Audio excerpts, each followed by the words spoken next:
দারুণ এক লড়াই শেষে দুইবারের বিশ্ব চ্যাম্পিয়ন ও পুরো টুর্নামেন্ট জুড়ে উঠতে থাকা ফ্রান্সকে হারিয়ে ১৬ বছর পর আবারও বিশ্বকাপ ফাইনালে স্পেন। যুক্তরাষ্ট্রের টেক্সাসের ডালাস স্টেডিয়ামে অনুষ্ঠিত এক দুর্দান্ত ম্যাচে ১৯৯৮ ও ২০১৮ বিশ্ব চ্যাম্পিয়নদের বিদায় করে দিয়ে ফাইনালে উঠে ইতিহাস লিখল ১৮ বছর বয়সী লামিন ইয়ামাল। সঠিক প্যাড আর সঠিক তথ্য দিয়ে এসব সামলে নিব এক হয়ে। Mona Lisa sanitary napkin.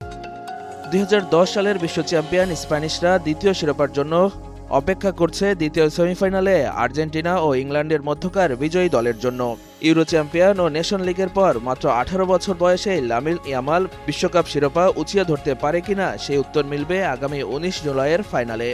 যুক্তরাষ্ট্রের নিউ জার্সির মিডলাইফ স্টেডিয়ামে বসবে এবারের বিশ্বকাপের ফাইনাল মহারণ।